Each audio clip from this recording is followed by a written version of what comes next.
जो एमपीज होते हैं या तो वो रिटायर हो जाते हैं या तो लोकसभा डिसॉल्व हो जाती है, तो परमानेंट कमेटी कैसे हो गई कि यही लोग आपके लेजिस्लेटिव बॉडी यानी पूरे पार्लियामेंट का हिस्सा भी हैं और यही लोग फिर आपके एग्जीक्यूटिव द यूनियन एग्जीक्यूटिव उसका हिस्सा भी। कितने नंबर ऑफ आर एक्चुअल में सारे एमपीज बैठे वहां पर एक्चुअल गवर्नेंस के लिए काम हुआ, दैट इज द प्रोडक्टिविटी। बेटा टेबल आपकी एनसीईआरटी में भी दिया हुआ है लेकिन थोड़ा सा कॉम्प्लिकेटेड है, उसको मैंने यहाँ पे सिंप्लीफाई करके बताया हुआ है।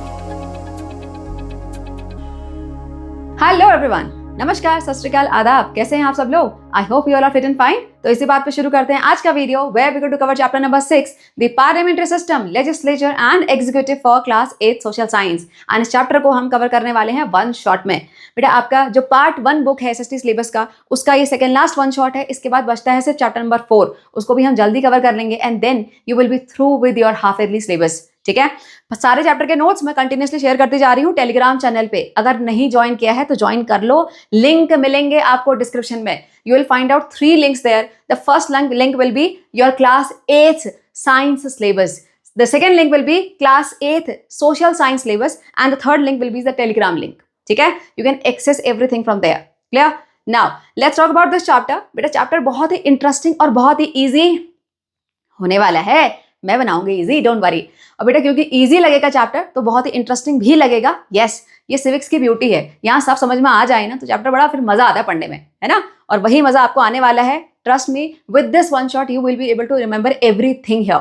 ठीक है, चलो सो स्टार्ट करते हैं। अरे स्टार्ट करने से पहले फटाफट से लाइक कर दो, लाइक दिस वीडियो फटाफट। And if you are new here, subscribe the channel and after watching if you feel this is worth watching, do share it among your friends also. ठीक है, now let's get started with this video, starting with some lines.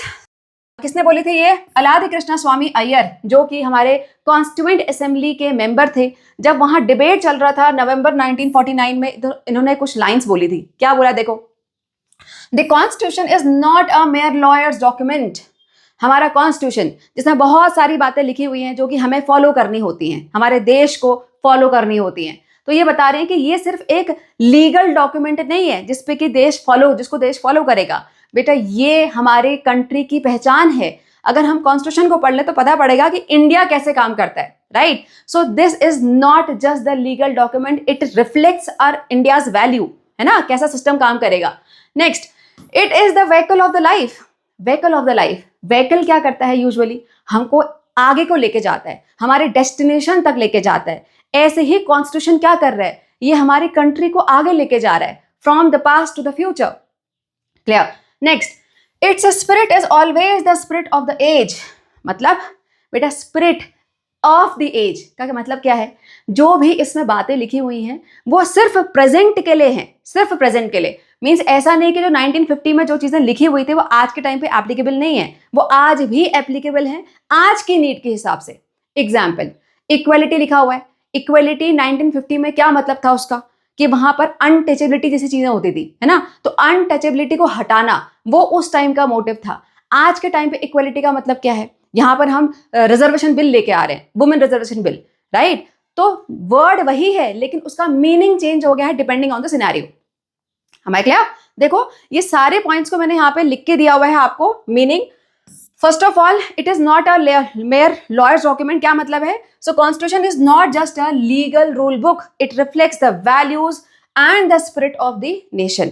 Now what is the meaning of vehicle of life? Like vehicle, the constitution carries the nation forward from the past into the future, adapting its path as needed, but always takes our nation ahead. हमेशा ये आगे ही लेके जाता है। Clear?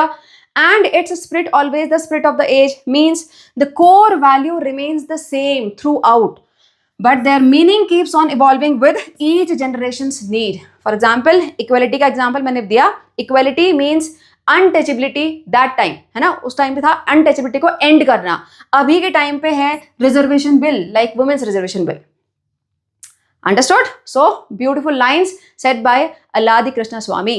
चलो moving ahead, now let's see the big questions we are going to find answer for. Question number 1, what is India's parliamentary system and how is it structured? So basically आपको यहाँ पर बहुत कुछ पता पड़ेगा अपनी इंडियन पार्लियामेंट के बारे में। ठीक है, what are the key functions of the parliament? What are the roles of the legislature and the executive of India's parliamentary democracy? How are the legislature and the executive organized at the union and the state levels here? So these are the big 4 questions we are going to find answer for. ठीक है, अब start करते हैं parliament के साथ। तो सबसे पहले देखते हैं इसका structure of parliament of India. These are the two pictures given in NCERT. ये आपकी पुरानी पार्लियामेंट है, this is the old parliament, पुराना हमारा संसद भवन। आज के टाइम पे इसको हम बोलते हैं संविधान सदन। ऐसा नाम क्यों दिया गया? Because this was the place where our constitution was drafted. यहाँ पर सारे जो कॉन्स्टिट्यूंट असेंबली के मेंबर थे वो मिले थे, उन्होंने कॉन्स्टिट्यूशन ड्राफ्ट किया था, है ना। तो उसके रिस्पेक्ट में इसको संविधान सदन बोला जाता है, ठीक है। This served as parliament for almost 7 decades, almost 70 years तक यहाँ पर हमारी पार्लियामेंट थी, ठीक है। This is the new construction 2023 में। अब ये नया पार्लियामेंट है। स्ट्रक्चर पे डिफरेंस देखो, this is almost a soft triangle. Soft triangle मतलब कॉर्नर बिल्कुल शार्प नहीं है ना, दैट्स वाई सॉफ्ट ट्राइंगल, ठीक है। This is almost circular in shape. अब नए संसद भवन के बारे में काफी कुछ इंफॉर्मेशन आपको यहां से मिलती है। कुछ बच्चे गए हुए हैं ट्रिप पे, वो अपनी मैम से डिस्कशन कर रहे हैं। देखो क्या बोल रहे हैं, it is not a square और round, it is a like a soft triangle, है ना, सॉफ्ट ट्राइंगल है। तो मैम क्या बता रही हैं, the 3-sided design reflects the balance, inclusivity and the purpose. अब ये जो यहाँ पे 3 वर्ड्स दिए हुए हैं बेटा, balance, inclusivity and the purpose, these are almost the value based answer she is giving. Actual में जहां पर ये हमारा पार्लियामेंट बना हुआ है, वो जो लैंड था वो ट्राइंगुलर था, तो यहाँ पे ट्राइंगुलर स्ट्रक्चर इसको दिया गया है, लेकिन कहीं ना कहीं ये पर्पस भी सॉल्व करता है। देखो पार्लियामेंट के अंदर क्या है, हमारा lower house and upper house, so lower house, upper house and 1 triangle the lounge area, ठीक है। So that's why somehow structurally it is fulfilling the purpose। उसके बाद बैलेंस, तो हमारे पास 3 organs of government होते हैं, है ना। कौन कौन से होते हैं, लेजिस्लेचर, एग्जीक्यूटिव एंड जुडिशरी। तो कहीं ना कहीं शायद ये उसको बैलेंस करता हुआ दिखाई दे रहा है, ठीक है। So this is value based, लेकिन याद कर लो balance, 3 organs of government, balance you can say, inclusivity and the purpose, clear. Now it also uses green construction cutting electricity by 30%। इसको इस तरह से बनाया गया है कि यहाँ पे इलेक्ट्रिसिटी का कंजम्पशन कम होता है, क्लियर। आगे चलते हैं, तो यहाँ पे अंदर देखो, they are going inside. So inside they saw walls decorated with the carvings, peacocks, lotuses, tribal arts, temple patterns and freedom fighters. So basically हमारे हिस्टोरिकल बहुत सारे यहाँ पे स्ट्रक्चर आपको मिल जाते हैं, including our national symbols also, ठीक है। Here, Ashokan emblem, they saw this new building houses so many ancient symbols, है ना, हमारे historical symbols यहाँ पर हैं। Exactly, democracy must look ahead but never forget its root। तो मैम क्या बता रही हैं, डेमोक्रेसी में हमको आगे फ्यूचर के बारे में सोचना है, लेकिन अपनी एंशियंट रूट्स को नहीं भूलना है। Am I clear? So this is all about the structure of the parliament. Now, इसके आगे बेटा हम जाएंगे डिटेल में पार्लियामेंट को समझने के लिए, लेकिन उससे पहले फटाफट से इस स्लाइड पर नजर मारो। ये organs of government 3, legislature, executive, judiciary, सुना सुना सा लग रहा है। अब क्लास 7 में भली पढ़ाई ना करी हो अच्छे से, लेकिन तब भी वर्ड्स तो सुने हुए हैं, right, you know about them, पढ़ा था, है ना। अब मैं इसको क्यों दिखा रही हूँ यहाँ पर, बेटा ये वर्ड बार बार रिपीट होंगे, लेजिस्लेचर, एग्जीक्यूटिव एंड जुडिशरी। तो आपको पहले क्लियर डिफरेंस पता होना चाहिए ताकि आगे कोई कंफ्यूजन ना हो। हमने ये क्या पढ़े थे, these were the organs of the government. अब पहले गवर्नमेंट वर्ड का मतलब समझो। यहाँ पर हम गवर्नमेंट मतलब कोई पार्टी की बात नहीं कर रहे हैं, गवर्नमेंट हम उस स्ट्रक्चर की बात कर रहे हैं जिसके वजह से ये देश चल रहा है, जो पूरी कंट्री को मिल के चला रहा है, right. So that is the government we are talking about here. So वो जो बॉडी है जो हमारी पूरी कंट्री को गवर्न कर रहे हैं, उनके 3 ऑर्गन्स होते हैं, legislature, executive and judiciary. Legislature जो लेजिस्लेट करते हैं, मींस जो लॉ बनाते हैं, अमेंड करते हैं, चेंज करते हैं। एग्जीक्यूटिव जो लॉ बने या चेंज हुए उनको इंप्लीमेंट करवाते हैं। जुडिशरी जो कि चेक करते हैं कि लॉ ढंग से इंप्लीमेंट हो रहे हैं कि नहीं हो रहे, या फिर एग्जीक्यूटिव अपना काम ढंग से कर रहे हैं कि नहीं कर रहे हैं, right. So these were the 3 organs we understood in class 7th। तो हम यहाँ क्या पढ़ रहे हैं, अब बेटा हम यहाँ पर ये देखेंगे कि ये ऑर्गन कहाँ मिलते हैं, कौन है वो ऑर्गन, जो हम ऑर्गन यहाँ बात कर रहे हैं वो कौन है, उसमें कौन कौन लोग इंक्लूड होते हैं, वो काम कैसे करते हैं। This all we are going to understand here, ठीक है। तो चलते हैं अब यहाँ से आगे। Introduction of the parliament of India. बेटा पार्लियामेंट की डेफिनेशन अगर आ जाए, व्हाट इज पार्लियामेंट, तो क्या लिखोगे, parliament is the supreme legislative body. Parliament is the supreme legislative body that controls and guides the government's work. अब डेफिनेशन को रटो मत, समझ लो। लेजिस्लेटिव बॉडी तो पता तो पड़ रहा है कि भाई इनका काम कहीं ना कहीं लॉ से रिलेटेड है ना, ये लॉ बना सकते हैं, अमेंड कर सकते हैं, चेंज कर सकते हैं। लेकिन क्या सिर्फ उतना ही काम है इसका? ऑफ कोर्स नॉट, लिखा हुआ है आगे, it is the supreme legislative body that controls and guides the government's work. Means all over country में जो गवर्नमेंट काम कर रही है उसको गाइड करना, उसको कंट्रोल करना भी पार्लियामेंट का काम है। ठीक है, सो सुप्रीम वर्ड क्यों है लेकिन यहाँ पर, बिकॉज यहाँ पर जो भी लोग बैठे होते हैं वो हमारी वॉइस है बेसिकली, हमने उनको चूज किया, they are the elected representative, they are sitting there and they are speaking on our behalf, normal people's behalf, that's why supreme power here.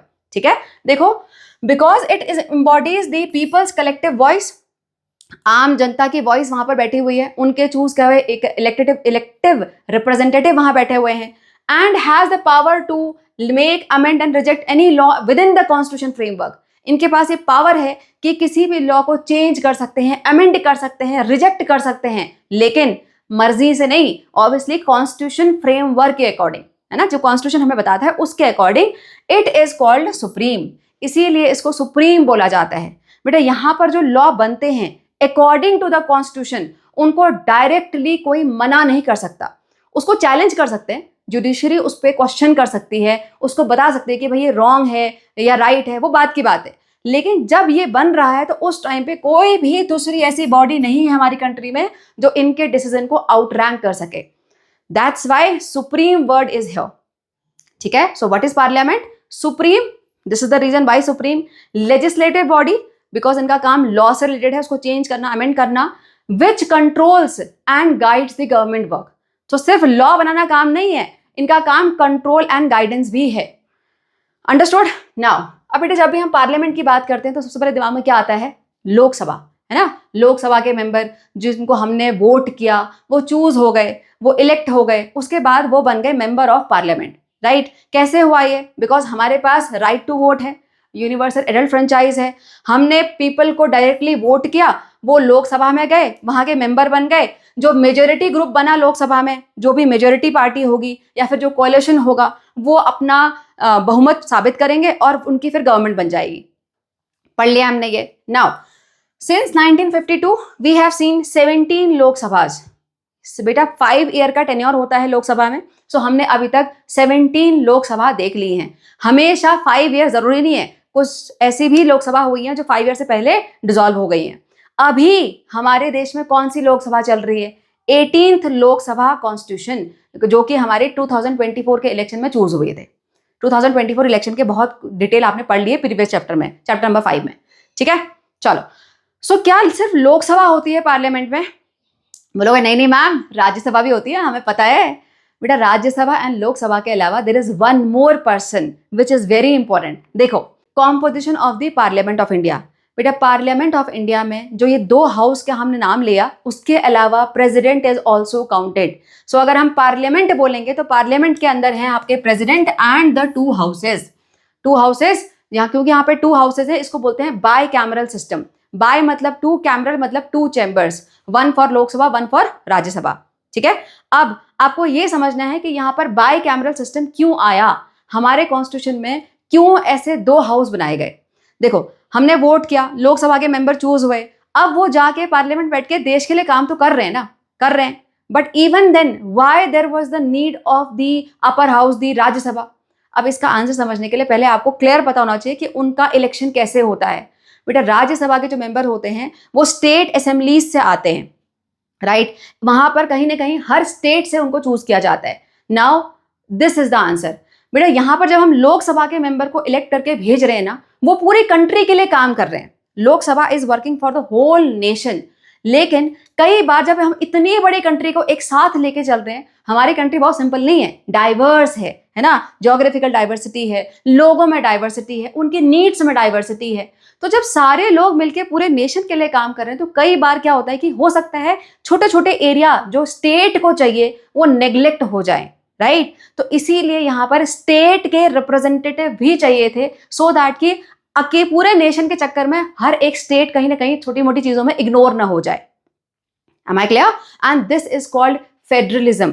क्या बोलते हैं इसको? फेडरलिज्म। अभी देखो समझ में आएगा। So why 2 houses here? Constitution makers felt a single directly elected house, that is the Lok Sabha, would be inadequate to meet the challenges of the independent India, है ना?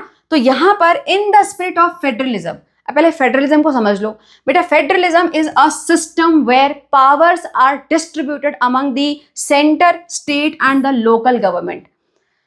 हमारी गवर्नमेंट 3 टियर में काम करती है, सेंट्रल, स्टेट एंड लोकल। पता है आपको, ये ट्राइंगल हम बहुत टाइम से पढ़ते हुए आ रहे हैं। सो दैट इज फेडरलिज्म, जहां पर पूरी कंट्री में जो पावर है वो डिस्ट्रीब्यूट हो जाए centre, state and local government के बीच में, जिससे कि national unity and local state interest दोनों में बैलेंस बना रहे। This is called federalism. तो उस फेडरलिज्म को मेंटेन करने के लिए यहां पर बना council of state, means Rajya Sabha. Clear? So this was necessary because with a different composition and election process to represent states as political units, not just as population. So that कि यहाँ पर state का भी अपना अपना say रहे. That's why. Understood? चलो आगे चलते हैं. Now the two houses, Lok Sabha and Rajya Sabha, basic difference आपने चैप्टर 5 में ऑलरेडी पढ़ लिया था. फटाफट से यहाँ पे रिकॉल कर लो. लोकसभा क्या बोलते हैं इसको? Voice of the people, because people ने इनको इलेक्ट किया. कैसे इलेक्ट किया? Through direct elections, right. Lok Sabha को हम लोअर हाउस भी बोलते हैं. एल फॉर एल याद कर लो, लोकसभा लोअर हाउस.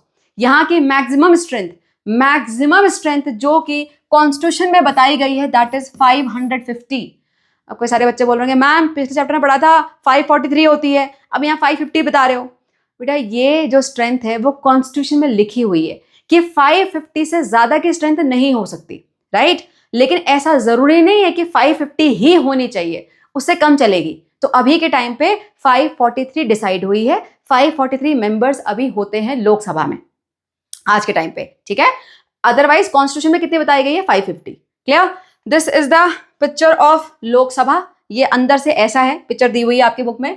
राज्यसभा में आ जाओ. राज्यसभा को क्या बोल सकते हैं हम? वॉइस ऑफ द स्टेट, क्योंकि यहाँ पर स्टेट से यहाँ पे लोग आते हैं. उनका इलेक्शन प्रोसेस आपको पता है, इनडायरेक्ट इलेक्शन से आते हैं. काउंसिल ऑफ स्टेट ही बोला जाता है, इसको हम अपर हाउस भी बोलते हैं, right. Rajya Sabha upper house. MPs elected indirectly by the electoral college. Clear? Structure ये है आपका राज्यसभा का, ठीक है. यहाँ पे one important point that you should note here, both Rajya Sabha seat allocation and Lok Sabha MP numbers are based on the state population. बेटा member of Rajya Sabha के जो मेंबर्स होते हैं ऑब्वियसली वो स्टेट की पॉपुलेशन के हिसाब से आते हैं. जो बड़ा स्टेट होगा वहां से ज्यादा लोग मेंबर ऑफ राज्यसभा होंगे, जो छोटा स्टेट होगा वहां पर कम लोग होंगे. सेम ऐसा ही यहां पर भी होता है. बोले मैम यहाँ कैसे होता है? यहाँ पर हमें कॉन्स्टिट्यूएंसी पता है ना, हर स्टेट जो है वो कॉन्स्टिट्यूएंसीज में डिवाइडेड होता है. वहां पर हर कॉन्स्टिट्यूंसी के लिए वोटिंग होती है, राइट. तो कौन से स्टेट में कितने कॉन्स्टिट्यूएंसीज होंगे वहां पर उतने मेंबर होंगे. क्लियर? तो जितना बड़ा स्टेट वहां पर ज्यादा कॉन्स्टिट्यूएंसी, वहां पर ज्यादा मेंबर खड़े होंगे, वहां से ज्यादा इलेक्ट होकर आपके लोकसभा में आएंगे. Clear? So this all depends on the size of the state, the strength, the population of the state. Clear? चलो आगे चलते हैं. Now don't miss it out here. यहाँ पर क्या बताया हुआ है? देखो हमारे कॉन्स्टिट्यूशन में बहुत सारी चीजें फॉरेन कंट्रीज के कॉन्स्टिट्यूशन से ली गई हैं, है ना. क्लास 7 में पढ़ा था आपने. जो कॉन्स्टिट्यूशन असेंबली के मेंबर्स थे उन्होंने दूसरे कॉन्स्टिट्यूशन की स्टडीज करी, वहां पे जो जो चीजें अच्छी लगी उसको इंक्लूड करा. जैसे कि फ्रांस से, आयरिश कॉन्स्टिट्यूशन से, अमेरिकन कॉन्स्टिट्यूशन से जहां से इंडिपेंडेंट जुडिशरी ली गई थी. ऐसे ही यहाँ पर ब्रिटेन से हमने पार्लियामेंट्री डेमोक्रेसी को लिया, राइट. तो क्या हमने सब कुछ फॉरेन कंट्रीज से ही लिया हुआ है? नो बेटा, यहाँ पर हमारे खुद के एक्सपीरियंस भी काफ़ी कुछ रिफ्लेक्ट होते हैं. जैसे कि जो हमारे फ्रीडम फाइटर्स थे या फिर जो कॉन्स्टिट्यूशन असेंबली के मेकर्स थे, उनका कहीं ना कहीं उनके पास प्रैक्टिकल एक्सपीरियंस था that they gained by participating in the British colonial governance structure. जो ब्रिटिश टाइम पे कॉलोनियल गवर्नेंस थी वहां पर उन्होंने कहीं ना कहीं थोड़ा बहुत पार्टिसिपेशन किया होगा, तो उनका खुद का एक्सपीरियंस. उसके अलावा हमने अपनी हिस्ट्री में पढ़ा है महाजनपद के बारे में, the early republics, Vajji and Malla. तो वहां से जो हमें नॉलेज मिलती है. उसके अलावा हमारे इंडिया में जो विलेज पंचायत वाला सिस्टम है, जहां पे एल्डर जो होते हैं वो एक डिसीजन देते हैं. तो ये कुछ ऐसी चीजें हैं एंशिएंट इंडिया की या फिर उनके खुद के एक्सपीरियंस की, जो कि कहीं ना कहीं हमारे कॉन्स्टिट्यूशन में रिफ्लेक्ट होती हैं. ठीक है, जो जो पॉइंट है मैंने यहाँ पे अलग से लिख के दिए हुए हैं. Practical familiarity, this is the first thing. Second, the memory of the ancient republics and the tradition of the village panchayat, ये हमारे कॉन्स्टिट्यूशन में रिफ्लेक्ट होते हैं. क्लियर? चलो आगे चलते हैं. Now let's understand how it functions. Parliament काम कैसे करती है भाई? अब पार्लियामेंट काम करेगी तो पहले वहां पे कोई काम करवाने वाला चाहिए, है ना. तो यहां पर आते हैं पहले प्रिजाइडिंग ऑफिसर्स. प्रिजाइडिंग ऑफिसर कौन होते हैं पार्लियामेंट के दो हाउसेज में?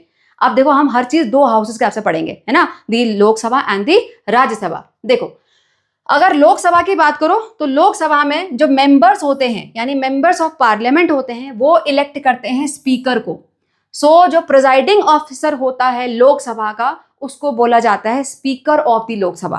क्या बोलते हैं? Speaker of the Lok Sabha. Rajya Sabha में आ जाओ तो राज्यसभा में कौन प्रिजाइडिंग ऑफिसर होता है? Vice president of India. और उनको वहां पर स्पीकर नहीं बोलते, उनको वहां बोलते हैं चेयरमैन, चेयरमैन ऑफ राज्यसभा। ठीक है, लोकसभा में प्रिजाइडिंग ऑफिसर को क्या बोलते हैं? स्पीकर। राज्यसभा में प्रिजाइडिंग ऑफिसर को क्या बोलते हैं? चेयरमैन। और वो चेयरमैन कौन होता है? वो chairman vice president of India होता है। ठीक है, देखो so it is presided by the vice president of India acting as its chairperson. दोनों का काम ऑलमोस्ट सेम है। क्या है भाई रोल इनका? इट कंडक्ट्स द सेशन, जितने भी पार्लियामेंट में सेशन होते हैं उनको कंडक्ट करवाना। उसके अलावा keep the debates and discussion in orderly manner, भाई सबको बोलने का मौका मिले तो वो मेंटेन करना। Allow the member to speak, maintain the discipline and ensure rules are followed. Right, तो ये कॉमन रोल हैं जो कि दोनों ही करते हैं। अंडरस्टूड? लेकिन नाम अलग है। लोकसभा को में स्पीकर बोला जाता है, राज्यसभा में चेयरमैन बोला जाता है। क्लियर? चलो इसके आगे one more, don't miss it out. बेटा यहां पर इसके बारे में बताया गया है। क्या है ये? सेंगोल। इसको हम सेप्टर भी बोलते हैं। ये चांदी का बना होता है, गोल्ड प्लेटेड है। Right, Sengol a gold plated silver sceptre decorated rod carried by king और queen as a symbol of power. तो पता पड़ रहा है कि ये क्या है? ये एक डेकोरेटेड रॉड है जो कि पहले के टाइम पे किंग या क्वीन होल्ड करते थे to show the power. Right, अभी जो ये सेप्टर है इसके हेड में यहां पर नंदी बने हुए हैं। नंदी कौन है? शिव जी के वाहन, है ना, नंदी। ये कहीं ना कहीं दिखाते हैं, it symbolizes the justice. Clear? अब ये कहाँ रखा रहता है ये सेप्टर? बेटा ये जो लोकसभा के स्पीकर है उनके साइड में रखा रहता है। और ये हमारे कॉन्स्टिट्यूशन में कहाँ पे इंट्रोड्यूस किया गया? ये सबसे पहले मिला था पंडित जवाहरलाल नेहरू को। राइट, पढ़ लो देखो फटाफट से। So the Sengol, the gold-plated silver scepter, was symbolically handed over to Pandit Jawaharlal Nehru, the first Prime Minister of India, in 1947. ठीक है, कब मिला था? 14 अगस्त 1947 को। 15 अगस्त को हम इंडिपेंडेंस सेलिब्रेट करते हैं, तो उससे एक दिन पहले 14 अगस्त को इनको मिला था ये, on the occasion of India's independence as a powerful symbol to mark the transfer of the power. ये क्या दिखाता है? ये ट्रांसफर ऑफ पावर दिखाता है कि अब मेरे पास जो पावर थी अब वो तुम्हारे हाथ में जा रही है ना, तो transfer of power. Here it is now placed near the speaker's chair in the new Lok Sabha and served as a symbol of righteous and the correct rule. Clear? और ये क्यों ऐसा लिया गया है? बेटा अगेन हमारी हिस्ट्री से, during the Chola period the Sengol was handed to the new rulers as a reminder that power must be guided with धर्म and the righteousness. तो भाई जो तुम्हारे हाथ में पावर मिली है उसको अच्छे से निभाओ, उस वहां पे सही काम करो, धर्म को फॉलो करो। इस सब का रिप्रेजेंटेशन है ये। अंडरस्टूड? कहाँ रखा रहता है ये रखा रहता है लोकसभा स्पीकर जो चेयर है उसके साइड में।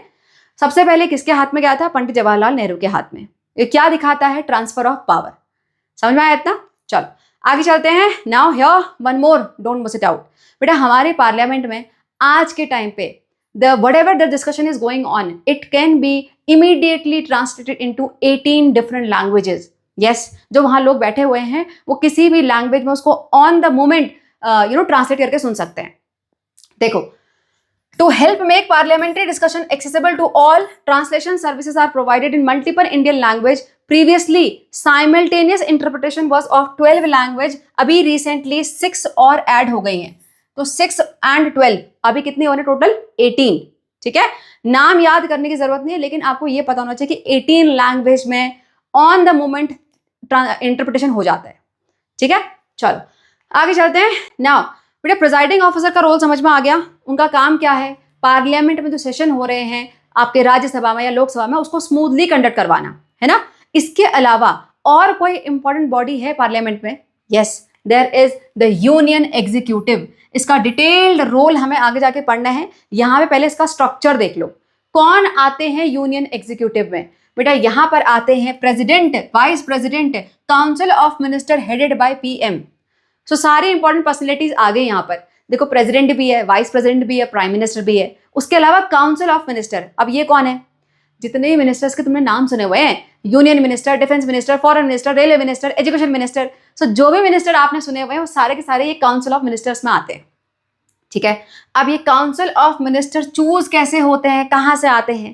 बेटा these are actually the members of parliament only. Lok Sabha या फिर राज्यसभा के मेंबर होते हैं, इनको ही चूज करते हैं prime minister as a council of minister. ठीक है, देखो सो काउंसिल ऑफ मिनिस्टर कौन है? Selected group of MPs chosen from both Lok Sabha and Rajya Sabha, है ना। तो जितने भी मेंबर ऑफ पार्लियामेंट हैं, राज्यसभा या लोकसभा मिला के सारे के सारे काउंसिल ऑफ मिनिस्टर नहीं होते, उनमें से चूज करे हुए कुछ पर्टिकुलर होते हैं काउंसिल ऑफ मिनिस्टर। ठीक है, नाउ काम क्या है भाई इनका? काम है एग्जीक्यूट करवाना। देखो legislate and execute, these are the union executive. So जो लेजिस्लेशन हुआ, जो भी लॉ बने, जो भी पॉलिसीज आई, तो उन सबको यहां पर एग्जीक्यूट करवाना इनका काम है। Making sure laws are implemented and enforced. हमारे क्लियर? अब थोड़ा सा पॉज लो और सोचो बेटा, यहां पर ये लोग पहले से पार्लियामेंट के मेंबर थे, यानी पहले से सुप्रीम लेजिस्लेटिव बॉडी के ये पार्ट थे, यानी ये उस बॉडी के पार्ट थे जो कि लेजिस्लेट कर सकते हैं, जो कि लॉ को अमेंड कर सकते हैं, चेंज कर सकते हैं, पॉलिसीज लेके आ सकते हैं, और यही कुछ सेलेक्टेड लोग एग्जीक्यूट भी करवा रहे हैं। एनसीईआरटी में क्वेश्चन भी दिया हुआ है, जो लेजिस्लेट कर रहा है वही एग्जीक्यूट भी कर रहा है, तो फिर सेपरेशन ऑफ पावर कहां से आया? क्लास 7 में आपने सेपरेशन ऑफ पावर पढ़ा था ना, 3 बॉडीज के बीच में सेपरेशन ऑफ पावर है, तो यहां पर सेपरेशन ऑफ पावर जस्टिफाई कैसे हो रहा है? अब इसका आंसर नेक्स्ट वीडियो में हम कवर करेंगे, लेकिन मैं आपको यहाँ पे ऑलरेडी हेड्सअप दे दिया कि यही लोग आपके लेजिस्लेटिव बॉडी यानी पूरे पार्लियामेंट का हिस्सा भी हैं, और यही लोग फिर आपके एग्जीक्यूटिव, द यूनियन एग्जीक्यूटिव, उसका हिस्सा भी हैं। ठीक है, चलो आगे चलते हैं। Now coming for the legislative function of the parliament. क्या क्या काम है पार्लियामेंट का? अब लेजिस्लेटिव नाम से तो पता ही पड़ रहा है, ऑब्वियसली लॉ से रिलेटेड तो है ही, लेकिन उसके अलावा भी है। बेटा डेफिनेशन को साथ में रखते हुए चलो। डेफिनेशन क्या पढ़ा था हमने? Supreme legislative body that controls and guides the government work. कैसे कंट्रोल और गाइड करेंगे वो समझ में आएगा। देखो these are the 4 basic work of the legislative function of the parliament. देखो क्या है? फर्स्ट, कॉन्स्टिट्यूशनल फंक्शन, जो भी कॉन्स्टिट्यूशन ने बताया उसके अकॉर्डिंग सारे काम करवाना। लॉ मेकिंग, ये तो पता ही है, लेजिस्लेटिव बॉडी है तो होगा ही लॉ मेकिंग। उसके अलावा एग्जीक्यूटिव अकाउंटेबिलिटी, जो यूनियन एग्जीक्यूटिव अभी आपने पढ़ा, उनको उनकी अकाउंटेबिलिटी चेक करना, उन पे चेक रखना, ये भी इनका काम है। उसके अलावा फाइनेंशियल अकाउंटेबिलिटी, भाई जितना भी पैसा है हमारी कंट्री में वो कहाँ जा रहा है, कहाँ खर्च हो रहा है, उसकी अकाउंटेबिलिटी भी ये लोग लेते हैं। So that's why they keeps a control and guide over the government work. Understood? थोड़ा सा डिटेल में पढ़ते हैं इनको one by one, starting with first one that is the constitution functional. क्या मतलब इसका?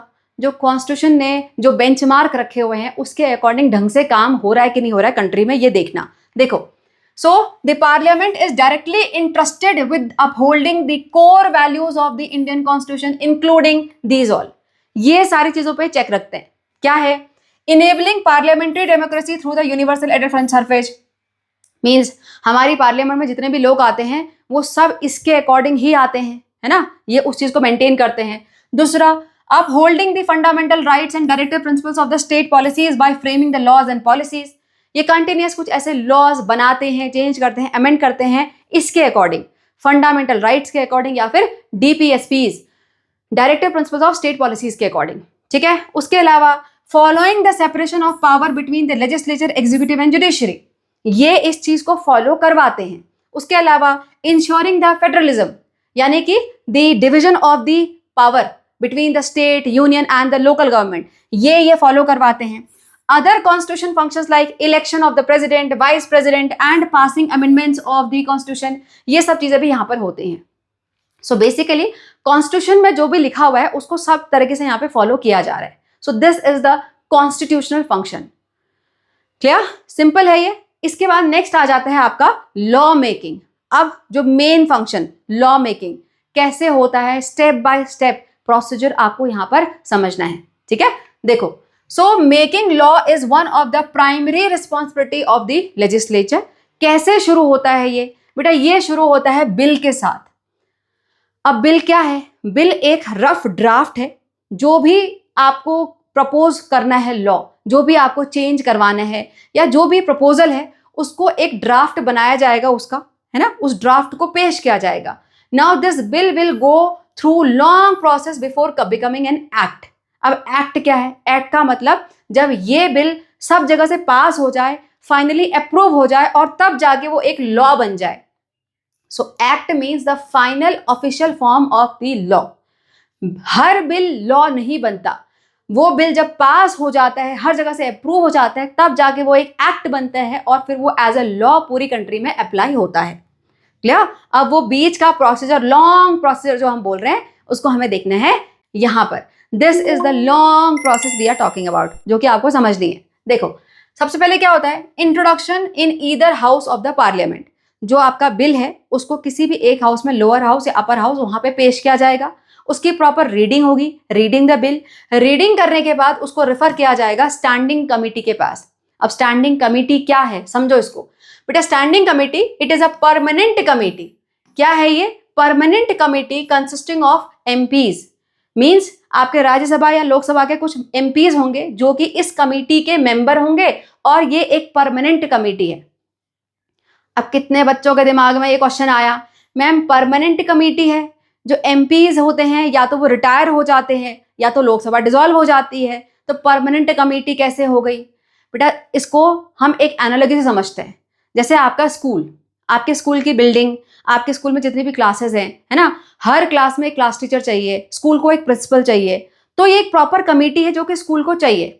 अब यहाँ पे लोग आते जाते रहते हैं, टीचर आपके कभी चले जाते हैं, ट्रांसफर हो जाता है या फिर छोड़ देते हैं, नए टीचर आ जाते हैं, नई प्रिंसिपल आ जाती है, लेकिन कमेटी वही रहती है. हर क्लास को एक क्लास टीचर चाहिए, स्कूल को प्रिंसिपल चाहिए, that is a fixed committee, है ना. वहां पे लोग आते जाते रहेंगे. ऐसे ही ये जो स्टैंडिंग कमेटी है वो एक फिक्स्ड कमेटी है जहां पे कुछ एक फिक्स्ड नंबर ऑफ एमपीज होने चाहिए. एमपीज आएंगे जाएंगे डिपेंडिंग ऑन द रिटायरमेंट, लेकिन कमेटी चेंज नहीं होगी. समझ में आया? So standing committee is a permanent committee. वहां पे MPs keeps on changing depending. Now role क्या है इनका? स्टैंडिंग कमेटी का रोल है जो भी बिल आया उसको स्क्रूटनाइज करना. अगर वहां पे कोई दिक्कत है उसको बताना, अगर कोई पॉइंट उसमें ऐड होना चाहिए तो उसको बताना, अपनी रिकमेंडेशन देना, है ना. And ask a question on the action taken by the government. This is the role of the standing committee. ठीक है. नाउ स्टैंडिंग कमेटी ने भाई उसको पास कर दिया, taken up for consideration and passing हो गया. Now clause by clause discussion and amendments vote. जो भी क्लॉज, अब क्लॉज क्या होता है बेटा? किसी भी बिल में पर्टिकुलर क्लॉज होते हैं. इस क्लॉज में हम ये चेंज करने के लिए बोल रहे हैं, इस क्लॉज में हम ये चेंज करने के लिए बोल रहे हैं, है ना. सो क्लॉज क्या है? These are the parts of the bill that explains the specific detail of the bill. हम चाह रहे हैं कि यहाँ पर इस एज में, इस एज के बच्चों के लिए होना चाहिए, ये इस पर्टिकुलर लोगों के लिए होना चाहिए. तो उस क्लॉज में बहुत स्पेसिफिक डिटेल लिखी होंगी.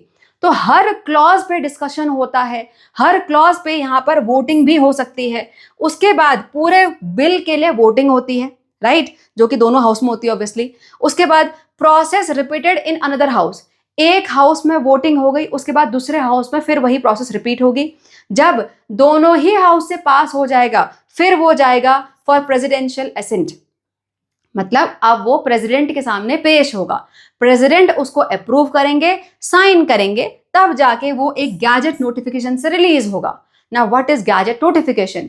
जैसे ही प्रेसिडेंशियल अप्रूव मिल गया, मतलब प्रेसिडेंट के साइन हो गए, बन तो गया वो लॉ, लेकिन उसको बताना भी तो पड़ेगा ना, उसको डिक्लेयर करना पड़ेगा. तो यहां पर गैजेट नोटिफिकेशन आता है, right. So what is gadget? This is an official government publication. देखो ऑफिशियल गवर्नमेंट का पब्लिकेशन है that announces legal documents and official information. जहां से रिलीज होता है कोई भी ऑफिशियल डॉक्यूमेंट या फिर कोई भी लीगल इंफॉर्मेशन. तो गैजेट नोटिफिकेशन लास्ट में रिलीज होता है, तब जाके एक्ट पूरे कंट्री पे लागू हो जाता है. सो बिल से लेके एक्ट तक की है ये पूरी जर्नी. समझ में आया? चलो आगे चले.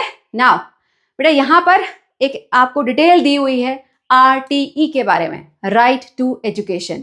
राइट टू एजुकेशन ने अपनी कहानी खुद अपने वर्ड्स में यहां पर एक्सप्लेन करी हुई है. देखो, so most people call me RTE, right to education. I came into existence in August 2009 through the idea began almost a century before.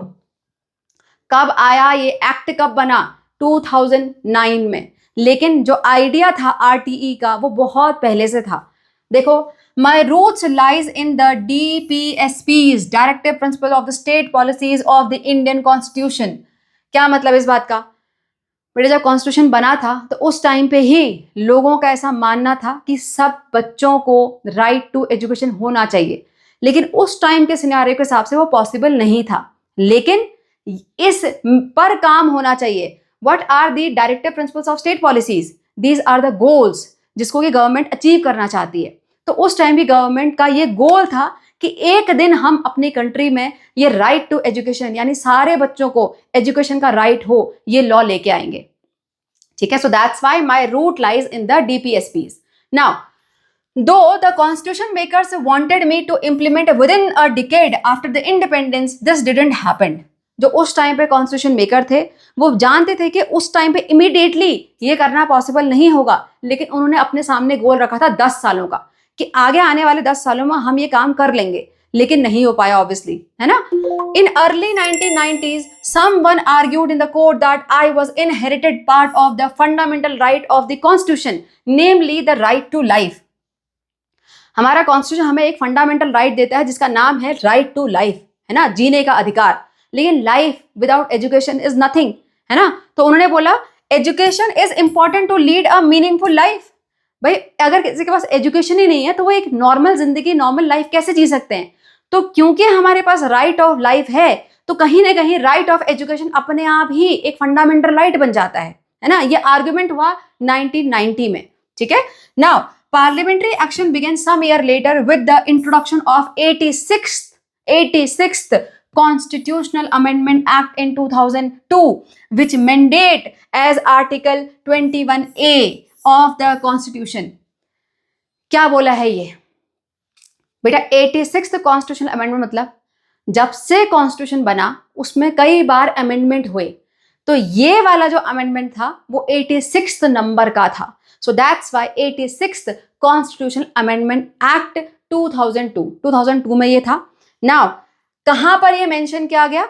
Article 21A में। कहां पर? आर्टिकल 21A में of the constitution, that state shall provide free and compulsory education to all the children between the age of 6 to 14 years। So right to education क्या बोलता है? Right to education बोलता है कि 6 से लेकर 14 साल के बच्चों को फ्री ऑफ एजुकेशन सबको मिलनी चाहिए, और मिल भी रही है आजकल, है ना। तो यहां पर इस पूरे में ये आपको याद होना चाहिए, 86th कॉन्स्टिट्यूशनल अमेंडमेंट 2002 में था, made free education for all the children of age 6 to 14 year. और कहां पे मेंशन है ये? आर्टिकल 21A में।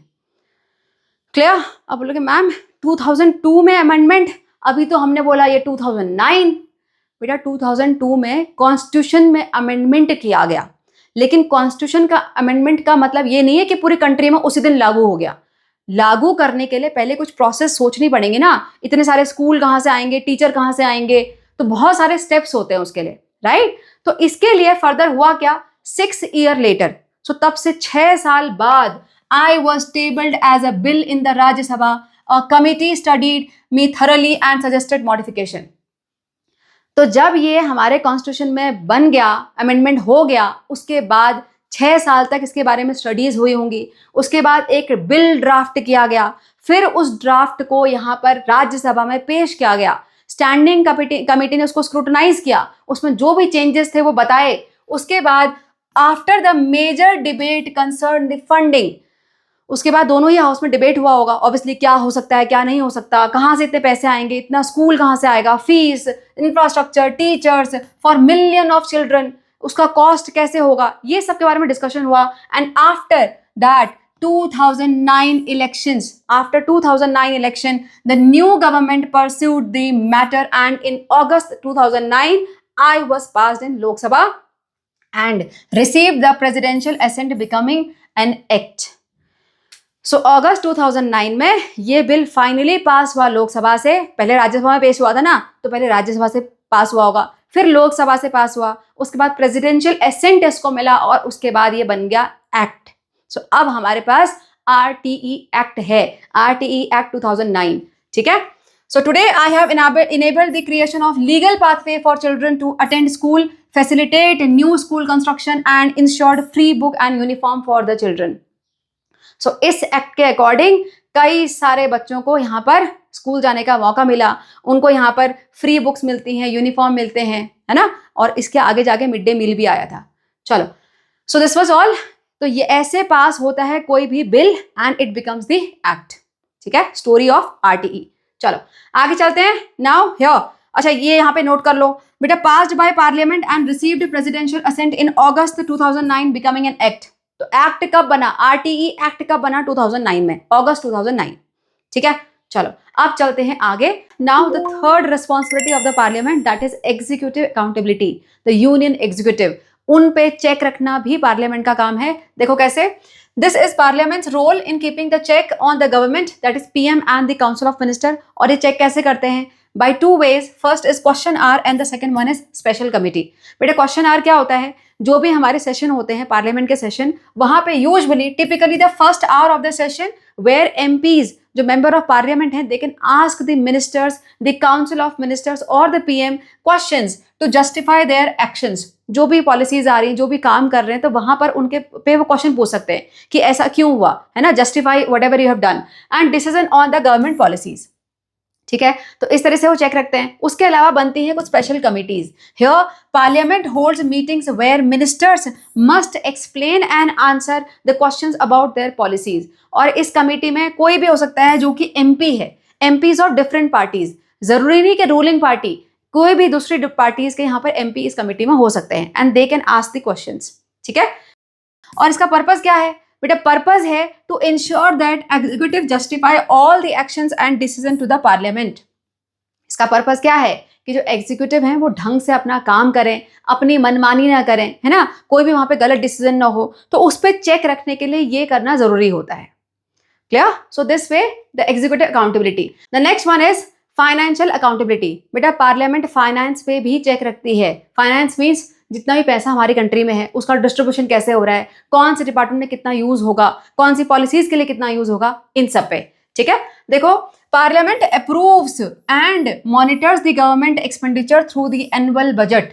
एनुअल बजट पेश हो रहा है पार्लियामेंट में, पक्का सुना होगा आपने, है ना, उस टाइम पे पेरेंट्स ऐसे बिल्कुल टीवी के सामने बैठ जाते हैं, कितना बजट मिल रहा है, कहाँ पे टैक्स ज्यादा लगेगा, ये सब वहां पे पता पड़ता है। सो एनुअल बजट जब पेश होता है तो उस टाइम पे जो फाइनेंस मिनिस्टर होता है हमारी कंट्री का, वो एनुअल बजट पेश करते हैं। वो बताते हैं कि कमिंग सेशन में, मीन्स आने वाले साल में कितना एक्सपेंस होगा, कौन से डिपार्टमेंट को कितना मिलेगा, सो सारी डिटेल बताते हैं वहां पर। ठीक है, और उसको अप्रूव कौन करता है, पार्लियामेंट। यानी पार्लियामेंट सिर्फ चेक नहीं कर रही है फाइनेंस को, वहां पर अप्रूवल भी दे रही है। ठीक है, आगे देखो, it examines how funds are distributed across the different ministries. Government is expected to give parliament necessary information in timely and accurate manner. So financial accountability, understood. तो हमने यहाँ पर लेजिस्लेटिव फंक्शन ऑफ पार्लियामेंट पढ़ लिया है। 4 हमने पढ़े यहाँ पर। सबसे पहले कॉन्स्टिट्यूशन के अकॉर्डिंग काम होता है, दूसरा law making, third is executive accountability and fourth one is here financial accountability. ठीक है, चलो moving ahead and now we are moving for the executive functions of the parliament. बेटा इससे पहले हमने पढ़ा legislative function of the parliament, जहां पर पूरी पार्लियामेंट ने मिलकर काम किया। लोकसभा, राज्यसभा, प्रेसिडेंट, है ना, इनसे मिलकर पूरी पार्लियामेंट बनती है, तो उन सब ने मिलकर काम किया। वहां पर मे भी कुछ लॉ बने, चेंज हुए, अमेंड हुए, पॉलिसीज आई। नाउ अब उन पे काम कौन करेगा, पूरी कंट्री में उसको अप्लाई कौन करवाएगा, एग्जीक्यूटिव्स, राइट। और एग्जीक्यूटिव कहाँ है, द यूनियन एग्जीक्यूटिव, अभी पढ़ा था, ऑब्वियसली वो भी पार्लियामेंट का ही पार्ट है, that's why the executive function of the parliament. लेकिन यहाँ पर पूरी पार्लियामेंट का रोल नहीं है, यहाँ पर वो सिलेक्टेड मेंबर्स हैं, कौन कौन, president, the vice president, prime minister along with the council of ministers. ठीक है, अब कैसे काम होता है उसको देखते हैं, starting with the president. President कौन है, the head of our state, right. लेकिन president is the nominal head of the executive. जो यूनियन एग्जीक्यूटिव है उसमें ऑब्वियसली ये टॉप मोस्ट पोजीशन पे है, लेकिन नॉमिनल हेड है। एक्चुअल पावर किसके पास है, प्राइम मिनिस्टर के पास। The prime minister and the council of ministers are actually responsible for running the government. Clear? So president is the nominal head. लेकिन फिर इनका काम क्या है, what is the function? President's key function is appoints the prime minister. बेटा appoints the prime minister, choose नहीं बोला है, appoints the prime minister. Lok Sabha के मेंबर सारे सिलेक्ट हुए, जो मेजोरिटी वाली पार्टी थी उसने बोला कि भाई हम गवर्नमेंट बनाएंगे, हम में से ये जो पर्सन है हमारा लीडर वो प्राइम मिनिस्टर बनेगा। अब प्राइम मिनिस्टर को अप्रूव करने वाले कौन है, ये प्रेसिडेंट, और बाकी सारे मिनिस्टर्स को भी, right. Next, summons the parliament. Parliament में सेशंस होते हैं, है ना, तो सेशन के लिए पूरी पार्लियामेंट कैसे आएगी, जब ये बुलाते हैं, तो ऑफिशियल लेटर इनका होता है, तो summons the parliament. Next, give assents to the bill. Assents मतलब अप्रूवल, जो भी हमने बिल पेश किया, अभी देखा था बिल टू एक्ट, तो वो एक्ट कोई भी बिल कब बनता है, जब ये उसको अप्रूव करते हैं, ठीक है, so assents to the bill. The council of ministers aids and advise the president. Every decision is taken with the help of the ministers, या उनके एडवाइस के साथ ही प्रेसिडेंट कोई भी डिसीजन लेते हैं। लेकिन बेटा कुछ ऐसे स्पेशल सिनेरियो होते हैं जहां पे हो सकता है कोई एक मेजोरिटी पार्टी है ही नहीं, गवर्नमेंट हो सकता है ऐसा लग रहा है कि अब होल्ड पावर में नहीं है, गिर सकती है गवर्नमेंट, तो ऐसे केस में जो प्रेसिडेंट है वो अपने आप से डिसीजन ले सकते हैं, उस टाइम पे उनको एडवाइस लेने की जरूरत नहीं होती। Am I clear? So this was all about the president. Moving ahead, now the prime minister and the council of ministers. पहले प्राइम मिनिस्टर को देख लेते हैं, the actual head of the whole executives. देखो, the prime minister is the de facto मतलब the real executive authority in India's parliamentary system, right? President appoints the leader of the majority party or the coalition in the Lok Sabha as PM. President ने क्या किया, जो भी majority party होगी लोकसभा में, अगर majority नहीं है एक पार्टी के पास, तो फिर वहां पे ग्रुप बनता है, कोलिशन होता है दो डिफरेंट पार्टीज के बीच में, तो उसका जो एक लीडर होगा उसको वो प्राइम मिनिस्टर अपॉइंट करते हैं, कौन, president, right. PM serves with the support of the majority of MPs in the Lok Sabha. PM काम कैसे करते हैं, अपने काउंसिल ऑफ मिनिस्टर के साथ और अपनी पार्टी के साथ मिलके। Understood. Now what are the PM's की फंक्शन, मेन काम क्या है प्राइम मिनिस्टर का, leading the council of ministers, जो भी आपके एग्जीक्यूटिव्स हैं, जो भी काउंसिल ऑफ मिनिस्टर्स है, उनको लीड करना, है ना, उन पे चेक रखना। एडवाइजिंग द प्रेसिडेंट किसी भी चीज पे साइन करेंगे तो ऑब्वियसली उनको एडवाइस किया जाएगा, भाई ये सही है ये गलत है, तो एडवाइस करना। Coordinating the work of different ministries, जो डिफरेंट मिनिस्ट्रीज उनके अंडर में है, वहां पर काम कैसे हो रहा है, कैसे कोऑर्डिनेशन चल रहा है, वो देखना। शेपिंग द नेशनल पॉलिसीज, जो भी नेशनल पॉलिसीज होती है ऑब्वियसली वो इनके कंसेंट से ही आती हैं, राइट, तो ये है इनका मेन काम। अंडरस्टूड। नाउ बेटा प्राइम मिनिस्टर और काउंसिल ऑफ मिनिस्टर मिल के काम कैसे कर रहे हैं, how PM and council ministers work together, एक बार ओवरव्यू ले लेते हैं। They both means council of ministers and PM both are collectively responsible to the Lok Sabha. Lok Sabha में कोई भी इन पे क्वेश्चन कर सकता है, भाई ये क्यों हो रहा है, ये क्यों नहीं हो रहा है ना, आपने देखा भी होगा सेशन में होता भी है।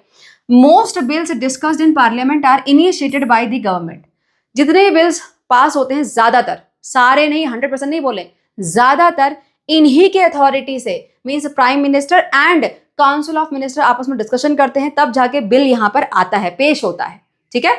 सिविल सर्वेंट्स जितने भी आईएएस हैं, आईपीएस हैं और आपके पीसीएस हैं, ये सो एडमिनिस्ट्रेटर्स हैं, ब्यूरोक्रेट्स हैं, a permanent group of official who help implement laws policies working under the ministries directly. हर मिनिस्ट्रीज के अंडर में कुछ ना कुछ गवर्नमेंट ऑफिशियल हैं जो कि यहां पर इनके काम को एग्जीक्यूट करवाने में हेल्प करते हैं। क्लियर, चलो आगे चले। Now the moral responsibility of the office. ये बड़ा अच्छा एग्जाम्पल यहाँ पे दिया बेटा लाल बहादुर शास्त्री का, और ये बताता है कि जो भी ये ऑफिस मिल रहा है किसी भी मिनिस्टर को, है ना, डिफेंस मिनिस्टर को, रेलवे मिनिस्टर को, एजुकेशन मिनिस्टर को, तो सबका वहां पर काम है, लेकिन they are morally also responsible. यहाँ पे इंसिडेंट देखो, यहाँ पर 1956 में railway minister Lal Bahadur Shastri resigned after train accident. Train accident हुआ इंडिया में और इन्होंने रिजाइन करने का सोचा। अब ट्रेन एक्सीडेंट किसी फॉल्ट के वजह से हुआ होगा, he is sitting in his office, इन्होंने सारी पॉलिसीज सब पास करी, लेकिन कहीं एक कोने पे एक ट्रेन एक्सीडेंट हुआ, and because he is the head of that department he thought he should resign. This is moral responsibility he showed, right. उन्होंने यहाँ पर बोला कि although that was not directly blamed on him, but he believed that as a minister he must take the responsibility for anything that happens in that department. यहाँ पर जो इनका resignation था वो पहले प्राइम मिनिस्टर जो जवाहरलाल नेहरू थे उन्होंने रिजेक्ट किया, लेकिन बाद में जाके फिर इसको एक्सेप्ट भी कर लिया गया। क्लियर। और ऐसी मॉरल रिस्पॉन्सिबिलिटी आजकल नहीं देखी जाती है ना, आजकल ऐसे रेजिग्नेशन लेने बड़े मुश्किल हैं मिनिस्टर से। एग्जाम्पल अभी देखा ही था आपने, I will not take the name. चलो moving ahead, now let's see the difference between the legislature and the executive. बेटा टेबल आपकी एनसीईआरटी में भी दिया हुआ है, लेकिन थोड़ा सा कॉम्प्लिकेटेड है, उसको मैंने यहाँ पे सिंप्लीफाई करके बताया हुआ है। It is very important for your examination point of view, बड़ा अच्छा रिविजन होगा इससे। देखो, लेजिस्लेचर कौन? पूरी की पूरी पार्लियामेंट। एग्जीक्यूटिव कौन? The selected one. देखो यहाँ पर कंपोजिशन क्या है, कौन है लेजिस्लेचर में?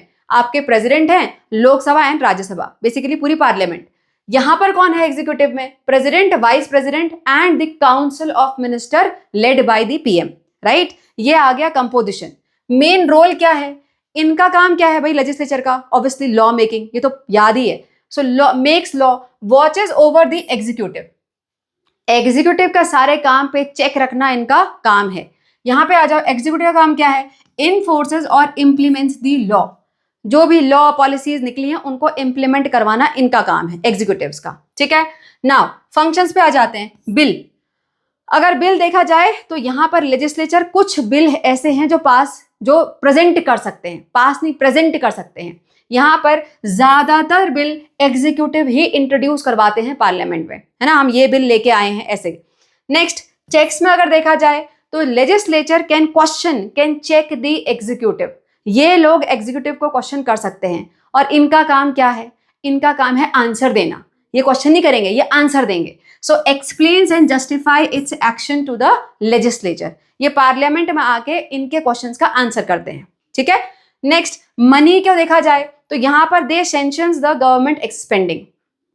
बजट पेश होता है, बजट अप्रूव होता है, ये सेंशन करते हैं, राइट। सो पार्लियामेंट उसको सेंशन करती है, तब जाके ये उस पर प्रिपरेशन करते हैं and runs the budget through out the financial year. Clear? तो इन्होंने बजट पेश किया, अप्रूव इन्होंने किया, तब जाके फिर उन्होंने काम किया। क्लियर? नेक्स्ट आ जाओ, कमिटी। यहां पर regularly consult the parliamentary committee. ये लोग हर डिसीजन के लिए कमिटी के से रिकमेंडेशन लेते हैं। यहां पर ज्यादातर work independently day to day. जैसे एजुकेशन मिनिस्टर का काम है कि अपना डिपार्टमेंट वो खुद देखते रहेंगे, है ना। जब पॉलिसीज लेके आएंगे, जब कोई लॉ अमेंड होना होगा, तब जाके यहाँ पर कमेटी देखती है। अदरवाइज इनके डे टू डे काम खुद से अपने आप होते रहते हैं। So work independently day to day, consult committees when needed. जब जरूरत होती है तब जाके वो कमेटी से कंसल्ट करते हैं। Clear? So actual basic difference between legislature and the executive. Understood?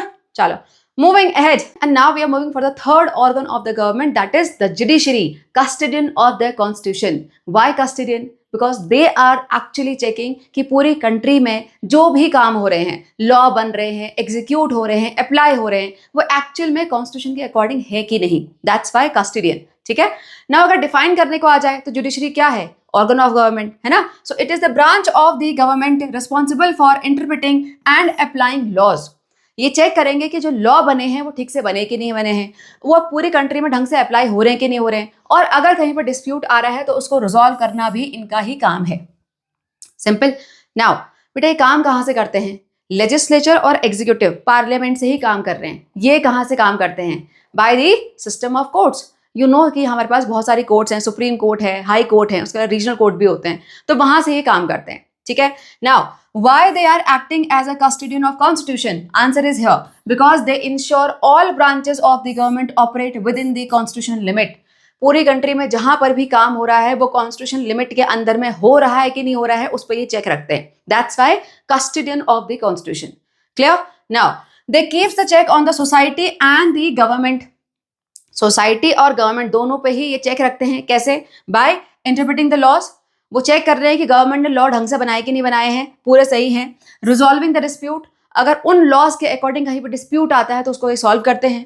Safe guarding the fundamental rights, पूरी कंट्री में जितने भी सिटीजन हैं उनके फंडामेंटल राइट्स पे कोई प्रॉब्लम तो नहीं है, है ना। अगर कोई प्रॉब्लम होती है तो उसको ये सेफ गार्ड करते हैं, उस पर ये अपना फैसला सुनाते हैं।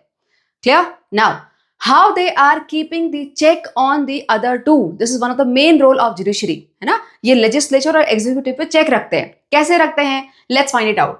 बेटा, जो कॉन्स्टिट्यूशन है उसने सिर्फ पावर लेजिस्लेचर और एग्जीक्यूटिव को ही नहीं दी हुई है, उनके पास पावर है ना। They are doing a lot of thing for our country because of that power, but इनके पास, जुडिशरी के पास भी अपनी पावर है, that they can question the legislature and the executive, right.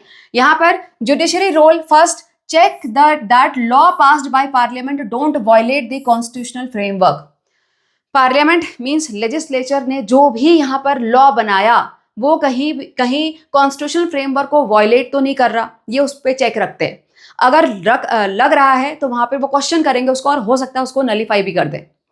ठीक है, next, if the violation happens during the implementation, means अगर जब एग्जीक्यूटिव अपना काम कर रहे हैं, इंप्लीमेंट करवा रहे हैं थ्रू आउट द कंट्री, तो वहां पर अगर कोई प्रॉब्लम होती है तो उस पर भी ये चेक रखते हैं, मीन्स एग्जीक्यूटिव पे भी चेक रख रहे हैं।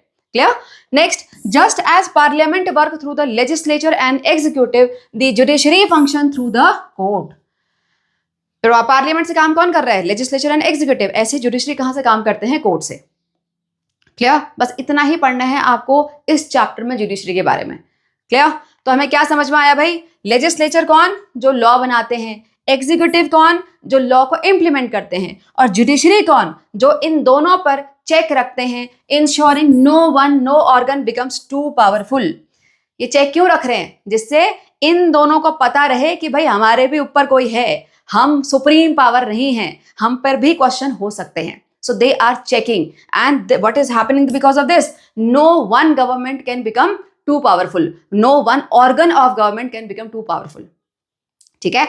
This way, the system of separation of power checks and keeps the checks and balances. और इस तरीके से सेपरेशन ऑफ पावर भी मिलता है तीनों ही ब्रांचेस को, तीनों ही ऑर्गन को, और साथ में चेक्स एंड बैलेंसेस भी चलते रहते हैं।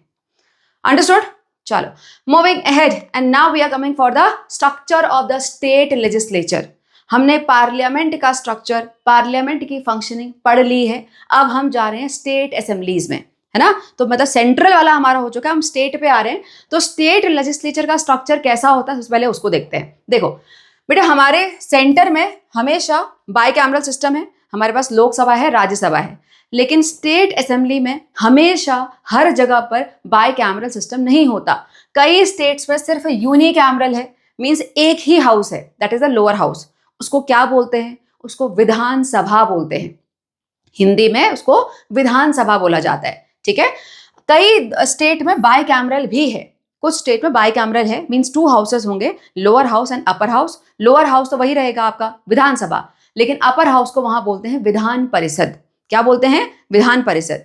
देखो, so lower house is Vidhan Sabha, upper house is Vidhan Parishad, which is present in few states. Now कितने? Here are the list, only 6। और ज्यादा रटने की जरूरत नहीं है, ये वाले वो स्टेट है जो आपको इंडिया में ना बिल्कुल से सेंटर में मिलेंगे। उत्तर प्रदेश, उसके बगल में बिहार में आ जाओ, उत्तर प्रदेश, बिहार, फिर थोड़ा नीचे आ जाओगे तो आंध्र प्रदेश, तेलंगाना, उसके बाद कर्नाटक एंड महाराष्ट्र। देखो फिर से पढ़ लो, आंध्र प्रदेश है, आंध्र प्रदेश के साथ तेलंगाना पढ़ लो, उत्तर प्रदेश के साथ बिहार पढ़ लो, और कर्नाटक के साथ महाराष्ट्र पढ़ लो। सारे मिलते जुलते हैं।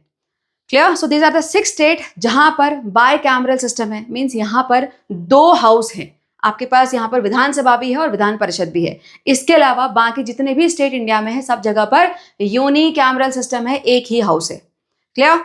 आगे देखो, remaining states have the unicameral system. Understood? बस इतना ही पढ़ना है आपको स्ट्रक्चर के बारे में। Moving ahead, now let's find out the functions of the legislative and executive at the state level. बेटा स्टेट लेवल पे भी लेजिस्लेचर और एग्जीक्यूटिव होते हैं। जैसे यूनियन गवर्नमेंट आपने देखा, यूनियन गवर्नमेंट में मीन सेंट्रल गवर्नमेंट में पूरी पार्लियामेंट, लेजिस्लेचर। ऐसे ही स्टेट लेवल पे जो स्टेट असेंबली है पूरी, वो हो जाएगी लेजिस्लेचर। क्लियर? जैसे यूनियन लेवल पे सेंट्रल गवर्नमेंट में prime minister is the real head and the council of minister, they are working as an executive. ऐसे ही स्टेट लेवल पे जो चीफ मिनिस्टर होगा और उसके जो काउंसिल ऑफ मिनिस्टर होंगे, वो वर्क करेंगे एज द एग्जीक्यूटिव। बिल्कुल सेम टू सेम चल रहा है। ठीक है? देखो, just as the union government has the parliament, each state has its own legislature and executive called the state assembly. Just as MPs, member of parliament, है ना, central level पे MPs बोलते हैं, they makes the law at union level, ऐसे ही MLAs, member of legislature assembly, they makes the law at the state level. Understood? Now, बेटे जो law बनते हैं वो कुछ स्पेसिफिक मैटर पे बनते हैं। मीन्स यूनियन के पास अपनी लिस्ट है, यूनियन लिस्ट, स्टेट के पास अपने मैटर्स की लिस्ट है जिसपे वो लॉ बना सकते हैं। उसके अलावा कुछ एक ऐसी लिस्ट है जिसको हम कॉन्करेंट लिस्ट बोलते हैं, कुछ ऐसे स्पेसिफिक मैटर्स जहां पर दोनों का ही से होता है। मीन्स यूनियन गवर्नमेंट भी उस पर लॉ बना सकती है और स्टेट गवर्नमेंट भी कुछ अमेंड या फिर बना सकती है according to their own need. ठीक है। और कैसे मैटर हैं, जैसे कि एजुकेशन हो गया, इन्वायरमेंटल पॉलिसी हो गया, दे रिक्वायर कोलैबोरेशन, है ना। अब एजुकेशन में कई बार होता है कि जो स्टेट है वो अपनी रीजनल लैंग्वेज डालना चाहता है ना, तो यहां पर उनका भी से होता है। Understood. So why it is so? This require collaboration between the union and state exhibiting the interdependent of the federalism. बेटा फेडरलिज्म जहां पर division of the power at the central government, state government and the local government, लेकिन ऐसा नहीं कि जहां पे division of power हुआ फिर अब कोई आपस में कनेक्शन ही नहीं है। ऑफ कोर्स है, वहां पर इंटरडिपेंडेंसी रहती है and this is the best example the concurrent list. ठीक है, देखो हमने क्या क्या समझा। Here, the Constitution divides the law making subject into 3 list. Union list जहां पर सिर्फ यूनियन का से होगा, सिर्फ यूनियन यहां पर लेजिस्लेट करेगा। स्टेट लिस्ट ऐसे सब्जेक्ट जहां पर सिर्फ स्टेट लेजिस्लेट करेगा, और कॉन्करेंट लिस्ट जहां पर यूनियन और स्टेट दोनों ही लेजिस्लेट कर सकते हैं, जैसे कि एजुकेशन या फिर एनवायरमेंट। ठीक है, अब क्वेश्चन ये आता है कि मान लो ऐसा कोई सब्जेक्ट जो कॉन्करेंट लिस्ट से है, वहां पर अगर यूनियन ने कोई लॉ बनाया तो स्टेट उसको चेंज करेगा क्या? नो बेटा, अगर कोई लॉ कॉन्करेंट लिस्ट में से किसी मैटर पे बनता है तो पूरे स्टेट भी उसको फॉलो करेंगे अगर यूनियन ने बना दिया तो। ठीक है, so obviously union is always having upper hand in this, right. जैसे बेस्ट एग्जांपल क्या है इसका, RTE, right to education. Education देखो आपका कॉन्करेंट लिस्ट में आ रहा है, तो आरटीई जब यूनियन ने पास किया तो उसके बाद स्टेट पे भी अप्लाई हुआ। स्टेट ये नहीं बोलेगा कि नहीं एजुकेशन तो मेरा मैटर भी है, मैं उसको नहीं मानूंगा, मैं कुछ और बना लूंगा। नो, तो ऐसे में स्टेट को भी वो फॉलो करना पड़ेगा। उसमें आगे जाके वो थोड़ा बहुत चेंज कर सकते हैं, मींस एडिशन कर सकते हैं, नॉट चेंज, उसमें कुछ और एडिशन कर सकते हैं, but that rule will be followed. So RTE all over India follow होता है। क्लियर, समझ में आ गया? चलो आगे चलते हैं। Now let's understand this union government and state government. Basically हम यहाँ पर इन दोनों को कंपेयर कर रहे हैं, तो कहाँ पे चीजें सेम है, कहाँ पे चीजें डिफरेंट है, ये आपको बहुत क्लियर यहां से समझ में आएगा। ठीक है, and very good way of revising before your exam. देखो यूनियन गवर्नमेंट, स्टेट गवर्नमेंट, ये हैं आपके फीचर्स जिनके बेसिस पे हम इनको कंपेयर करेंगे। सबसे पहले कॉन्स्टिट्यूशनल हेड। यूनियन गवर्नमेंट कौन होता है? President, right. President is the constitutional head. ऐसे ही स्टेट गवर्नमेंट में कौन होगा? गवर्नर। ठीक है, प्रेसिडेंट को कौन इलेक्ट करता है? Electoral college. अब प्रॉपर प्रोसीजर आपने क्लास ये चैप्टर 5 में पढ़ लिया था। यहां पर गवर्नर को अपॉइंट कौन करता है? प्रेसिडेंट। ठीक है ना, प्रेसिडेंट का टेन्योर कितने साल का होता है? 5 साल का। 5 ईयर्स तक प्रेसिडेंट रहते हैं, उसके बाद चेंज हो जाते हैं, है ना। So there term of head is 5 year. ऐसे ही गवर्नर का भी 5 ईयर का रहता है। क्लियर। नाउ एग्जीक्यूटिव हेड है, तो ये एग्जीक्यूटिव हेड है ना, लेकिन नॉमिनल। रियल कौन होता है? Real is prime minister. So nominal head is president. Executive head की बात करो तो नॉमिनल हेड यहाँ पे प्रेसिडेंट होगा, डी फैक्टो मींस रियल वाला प्राइम मिनिस्टर होगा। ऐसे ही यहाँ पर नॉमिनल हेड एग्जीक्यूटिव हेड्स में गवर्नर होते हैं, लेकिन रियल कौन है? Chief minister. Easy. Next, selection of executive head कौन करेगा? सिलेक्शन कैसे होता है भाई एग्जीक्यूटिव हेड का? प्राइम मिनिस्टर का। जो भी आपकी रूलिंग पार्टी होगी, जो मेजोरिटी में होगी आपकी पार्लियामेंट में, वो बोलेगी भाई ये हमारा लीडर है, ये प्राइम मिनिस्टर बनेगा। तो यहाँ पे जो प्रेसिडेंट है बोलेंगे okay, right. So leader of the majority party जो है वो बन जाता है एग्जीक्यूटिव हेड। ऐसे ही बिल्कुल सेम आपका स्टेट असेंबली में भी होता है। जो स्टेट असेंबली में जो पार्टी जीतेगी वो बोलेगी हमारा लीडर चीफ मिनिस्टर बनेगा। सो that is the same way. ठीक है, काउंसिल ऑफ मिनिस्टर में आ जाओ तो कौन किसको कौन सा डिपार्टमेंट देना है, किसको एजुकेशन मिनिस्टर बनाना है, किसको रेलवे बनाना है, किसको डिफेंस बनाना है, ये कौन डिसाइड करेगा? ये ऑब्वियसली उनकी पूरी पार्टी डिसाइड करेगी with the consent of the prime minister. So basically prime minister उसको बोलेंगे कि हाँ भाई ये इसको ये बनाओ। सो यहाँ पर selected by the prime minister, यहाँ पर selected by the chief minister. Clear. Next, responsibility में आ जाओ तो ये जो एग्जीक्यूटिव हेड है they are actually collectively responsible for the Lok Sabha. ऐसे ही यहां पर they are collectively responsible for the Vidhan Sabha. Clear. इतना ही नहीं है, और भी है।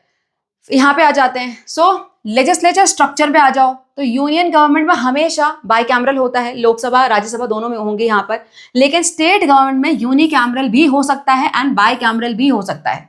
ठीक है, लोअर हाउस को क्या बोलते हैं? Lok Sabha, L for L Lok Sabha. यहां पर लोअर हाउस को विधानसभा, यहां पर अपर हाउस को बोलते हैं राज्यसभा, और यहां पर इसको बोला जाता है विधान परिषद। क्या बोलते हैं? विधान परिषद। नेक्स्ट, टर्म कितना होता है भाई लोकसभा में? 5 ईयर्स। जो भी आपका प्राइम मिनिस्टर हो 5 ईयर्स तक रहते हैं, उसके बाद दोबारा इलेक्शन होते हैं, तो 5 ईयर्स का टर्म रहता है। ऐसे ही चीफ मिनिस्टर के लिए भी 5 ईयर का टर्म रहता है। ठीक है, नेक्स्ट, प्रिजाइडिंग ऑफिसर कौन होता है लोकसभा में? स्पीकर। ऐसे ही यहां पर भी स्पीकर ही होते हैं। नेक्स्ट, लेजिस्लेटिव पावर किसके पास है? किसके पास, सॉरी, लेजिस्लेटिव पावर में ये क्या क्या लेजिस्लेट कर सकते हैं? ये यूनियन लिस्ट पे लेजिस्लेट कर सकते हैं प्लस कॉन्करेंट लिस्ट। इनके पास अपनी स्टेट लिस्ट होती है including concurrent list. Concurrent list जहां पर दोनों का ही सही होता है, union and state. Next, financial power में आ जाओ तो यहां पर जो मनी बिल होता है that originate only in Lok Sabha. बेटा मनी बिल सिर्फ और सिर्फ लोकसभा में ही प्रेजेंट होता है, राज्यसभा में नहीं होता।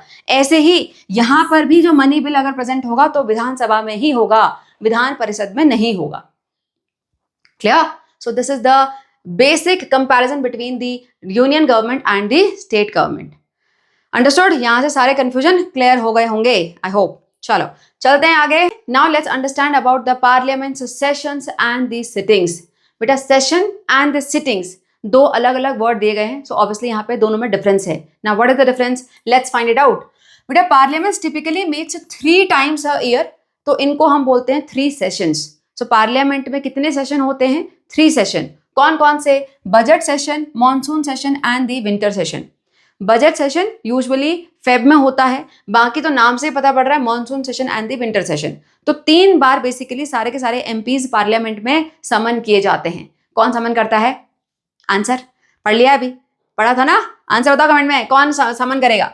चलो, सो 3 सेशन हुए। नाउ बेटा हर सेशन में कुछ पर्टिकुलर नंबर ऑफ सिटिंग्स होती हैं, मींस कुछ particular number of days allocated होते हैं कि भाई इतने दिन के लिए ये वाला सेशन चलेगा।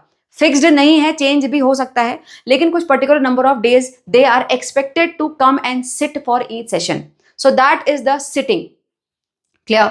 वेयर यहां पे होगा क्या सिटिंग में? Where parliament deliberates on laws, discuss governance matters and seek explanation from the executive. So obviously जो भी पार्लियामेंट्री काम होते हैं, लॉ बनाना है, चेंज करना है, या फिर कुछ गवर्नेंस से रिलेटेड कोई मैटर डिस्कस करना है, कुछ कंट्री में कुछ प्रॉब्लम चल रही है उससे मैटर डिस्कस करना है, या फिर कोई एक्सप्लेनेशन मांगना है आपको एग्जीक्यूटिव से, वो सारे के सारे काम आपके यहीं पर होंगे हर सिटिंग में।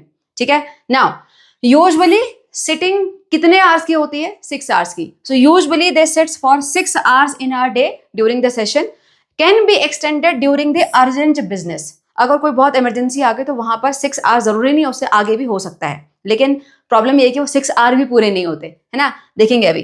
Now state assembly follow the similar schedule. State assembly में भी सेम ऐसा ही शेड्यूल होता है। ठीक है? नाउ बेटा यहां पर हम पार्लियामेंट में देखते हैं कि प्रोडक्टिविटी कितनी आ रही है। प्रोडक्टिविटी का मतलब क्या है? यहां पर कुछ पर्टिकुलर नंबर ऑफ सिटिंग है, यानी कुछ पर्टिकुलर नंबर ऑफ डेज हैं, जितने उतने दिनों के लिए हर सेशन में पार्लियामेंट में जो मेंबर होंगे, एमपीज होंगे, उनको बैठना है और डिस्कस करना है गवर्नेंस के मैटर को। लेकिन एक्चुअल में कितना हुआ, कितने नंबर ऑफ आवर एक्चुअल में सारे के सारे एमपीज बैठे, वहां पर एक्चुअल गवर्नेंस के लिए काम हुआ, दैट इज द प्रोडक्टिविटी। सो अगर डिफाइन करना पड़े तो क्या है? What is productivity? It is measured by comparing the hours of the house actually functioned versus the hours it was scheduled to function। कितने आर का शेड्यूल बना था और एक्चुअल में कितने आर के लिए हाउस में मीटिंग हुई, दैट इज द प्रोडक्टिविटी। ठीक है? अब इसको डिटेल में यहां पर समझते हैं। ये लेट्स एक्सप्लोर में कुछ दिया हुआ है आपको, इसका आंसर प्रॉपर नेक्स्ट वीडियो में हम कवर करेंगे, जहां पर हम सारे के सारे क्वेश्चन के आंसर देखते हैं। यहां पर पहले इसको समझ लो। देखो बेटा ये एक डेटा दिया हुआ है, यहां पे पीरियड ऑफ लोकसभा आपको दिया हुआ है, year, number of sessions and number of sittings. C the difference. First Lok Sabha 1952 से 57 के बीच में, है ना, जब पहली बार लोकसभा बनी थी। नंबर ऑफ सेशन देखो 5 साल का टेन्योर होता है, हर साल 3 ईयर, सो 3 5 जा 15, सो अप्रोक्सीमेटली 14 15 16 यही नंबर ऑफ सेशन आपको मिलेंगे। डिपेंडिंग कि नेक्स्ट लोकसभा इलेक्शन कब हो रहा है, तो कई बार 14 भी हो सकते हैं, 16 भी हो सकते हैं। तो यहाँ पे 14 थे। नंबर ऑफ सिटिंग कितनी हुई देखो, 677, यानी कि हर सेशन में नंबर ऑफ डेज प्रॉपर इतने, उसको अगर जोड़ दिया जाए तो 677 मिले। आगे आ जाओ, सेकेंड लोकसभा में ये डिक्लाइन हो गया सीधे 100 से भी ज्यादा, 100 से नीचे डिक्लाइन हो गया देखो। और उसके बाद नेक्स्ट 10th लोकसभा में आ जाओ 91 से 96 के बीच में, तो और 100 नीचे चला गया। 99 से 2004 के बीच में ले जाओ तो और भी उसका फर्स्ट वाले का तो हाफ ही हो गया almost. What is this? Decline of the productivity. है ना, नंबर ऑफ जो सिटिंग है वही इतनी कम हो गई है, फिर उसमें बैठे कितनी देर होंगे, है ना। So what it is showing, it is showing the decline. आगे देखो, इस फ्रेज को पढ़ो बेटा। इससे पहले जो फॉर्मर, जो अभी नहीं, इससे पहले वाले जो forward chairman of Rajya Sabha M Venkaiah Naidu, तो ऑब्वियसली ये क्या होंगे, वाइस प्रेसिडेंट ऑफ इंडिया भी होंगे, है ना। सो ही said in 2021 the productivity of Rajya Sabha during 2004 to 14, 2004 से लेके 14 उस टाइम पर 78% थी। Now it has declined to about 65% since then. Of the 11 sessions that he presided over, 4 of them clocked low productivity of 6.80%, 27.30% and 28.90%। बेटा ये इंडिविजुअल सेशन की productivity दी हुई है, कितनी कम है देखो। अब किसी भी रीजन से इसका मतलब प्रॉपरली वहां पर जो मेंबर ऑफ पार्लियामेंट है वो बैठ के डिस्कस नहीं कर पा रहे हैं। अब क्या रीजन हो सकते हैं उसको डिस्कस करेंगे अभी, है ना। आगे देखो, नाउ ड्यूरिंग द ईयर, अब ये पूरे ईयर का बताया हुआ है। During the year 2018 the Rajya Sabha recorded the lowest ever productivity, that is 35.75% under the impact of the disruptions. अब ये डिस्ट्रप्शंस क्या हैं? अगर इस तरीके से काम होगा, इतनी लो प्रोडक्टिविटी होगी, इसका मतलब गवर्नमेंट, हम सीधे बोलेंगे, ढंग से काम कर ही नहीं रही है ना। वहां पर जो बेसिक गवर्नेंस के मैटर हैं वो डिस्कस ही नहीं हो पा रहे हैं। अगर डिस्कस ही नहीं हो रहे हैं, इसका मतलब आगे जाके काम कैसे होगा, right. So this is showing the bad governance. अब प्रॉब्लम ये है, हमको ये देखना है कि डिस्ट्रप्शन क्यों हुए, है ना, उसको देखते हैं। So challenges to the effective functioning of the legislature. क्या चैलेंजेस आते हैं जहां पर पूरी पार्लियामेंट बैठती है वहां पर? बेटा सबसे पहले एमपीज का बिहेवियर, है ना। यहाँ पे कुछ रीजंस पहले दिए हैं, उनको देख लेते हैं। The first thing is regular absenteeism of the members. कुछ मेंबर है जो बहुत लंबे लंबे टाइम तक एब्सेंट रहते हैं, this is one of the reason. Next, non cooperative conduct और communication among the member, this is one of the main reason. अगर आप एक भी पार्लियामेंट सेशन का एक दिन का डिस्कशन खोल के देख लो, शाम तक आपका सरदर्द हो जाएगा। The way they speak, the way they talk, बहुत कम ऐसा होता है कि कोई एक बोल रहा हो और बाकी सब ढंग से उसको सुन रहे हो। बहुत रेयर होता है ऐसा, है ना। होता है बट रेयर होता है। Otherwise what they do, they keep on just shouting on each other. वहां पर एब्यूजिव लैंग्वेज का यूज हो रहा होता है, तो कोई एक दूसरे के पास सुनना ही नहीं चाह रहा। जहां पर डिस्कशन नहीं हो रहा, जहां पर शाउटिंग हो रही है, वहां पर फिर सेशन नहीं चल सकता, है ना। वहां पर फिर प्रॉपरली काम नहीं हो सकता। Reduced quality of important debates. Debate हो किस बात पे रहा है, हमारी कंट्री को क्या रिक्वायरमेंट है, क्या एक्चुअल मुद्दों पे यहाँ पर बात हो रही है, या सिर्फ एक दूसरे को हम कर्स कर रहे हैं। पार्लियामेंट में क्या होता है, उस पार्टी ने ये किया, उसने ये किया, एक दूसरे को कर्स ही करते रहते हैं। हमारी क्या रिक्वायरमेंट है उसको रेज कौन करेगा, है ना। तो एक्चुअल जो डिबेट है मैटर पे, वो हो रहा है कि नहीं हो रहा है, that is the question. Next, disruptions of the question are. कई बार जो अपोजिशन पार्टी होती है बोलती है हम बाइकआउट कर रहे हैं, उठ के चल दिए, मतलब डिस्कशन हो रहा है, आप बैठ नहीं रहे हो, आप उसको बाइकआउट करने के लिए पूरा का पूरा सेशन उठा, मतलब वहां से उठ के चले जा रहे हो। सो ऑब्वियसली वहां पे डिस्ट्रप्शन तो होगा ही, ऐसे में सेशन थोड़ी चलेगा, है ना। देखो यहाँ पर many sessions are marked by angry और biased debates that don't seriously address the issue affecting the people. So जो पॉलिटिकल पार्टीज होती हैं वो आपस में एक दूसरे पे ही रिमार्क करती रह जाती हैं, जो एक्चुअल डिस्कशन होना चाहिए वो होता नहीं है। कितने सारे इंसिडेंट ऐसे हैं बेटा जहां पर लोगों ने, मींस एमपीज ने एक दूसरे पे चेयर भी फेंकी हुई हैं। यस, वहां पे एक दूसरे को एब्यूजिव लैंग्वेज यूज कर रहे हैं, चेयर फेंक रहे हैं, हॉस्पिटलाइज हो गए हैं। एक तो ऐसी स्टेट असेंबली भी थी जहां एक ने चप्पल भी उठा के फेंक दिया था ना। अगर हम ऐसे लोगों को वोट कर रहे हैं तो हमारी डेमोक्रेसी कहाँ जा रही है, राइट। सो ये अपने आप में बहुत बड़ा चैलेंज है, अंडरस्टूड। आगे देखो, media plays an important role in communicating these concerns to the public often with the help of humour. ये देखो, ये वन ऑफ द पिक्चर क्या बोल रहे हैं यहाँ पर, भाई मानसून सेशन है, expected thunder's, lightning, strong breaches etcetera. Monsoon session, monsoon session में ये क्या बता रहे हैं, जैसे हमारे एक्चुअल मानसून में थंडरिंग हो जाती है, लाइटनिंग हो जाती है, सब भाग जाते हैं, ऐसे यहाँ पर भी होने वाला है। ये लोग अंदर जाएंगे, चिल्लाएंगे, दूसरे पे गरजेंगे, थंडरिंग होगी और लड़ाई करेंगे और फिर भाग जाएंगे वहां से। सो व्हाट इज दिस, एक तरह से मजाक उड़ा रहे हैं उनका, है ना। This is the way of our parliament working. उसके अलावा और क्या चैलेंजेस हैं बेटा, substantial portion of the Lok Sabha representative have criminal cases. कितने सारे ऐसे लोकसभा मेंबर्स हैं, या फिर आप एमपीज कह लो, नॉट लोकसभा ओनली, राज्यसभा में एमपीज, जहां पर उनके ऊपर क्रिमिनल केसेस हैं, उसके बाद भी वो पार्लियामेंट में बैठे हुए हैं। सो अपने आप में कितनी बड़ी ये आयरनी है ना? So these are the challenges due to which parliament is not able to work properly.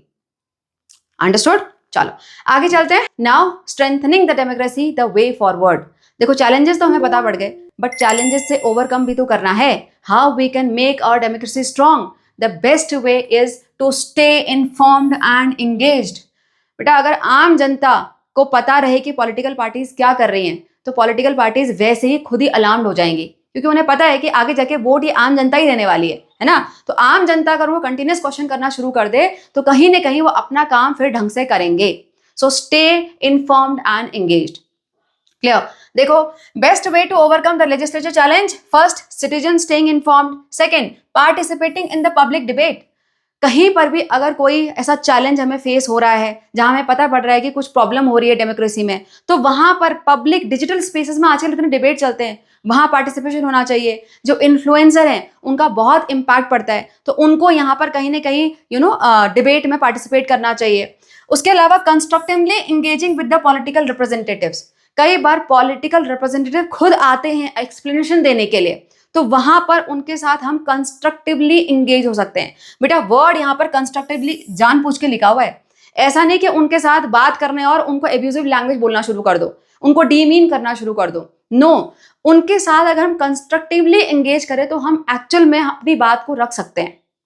ठीक है? So this is the way young leaders and diverse voices are increasingly entering the political life. You know that आजकल इतने सारे नए नए young generation जो है politics में दिख रही है आपको।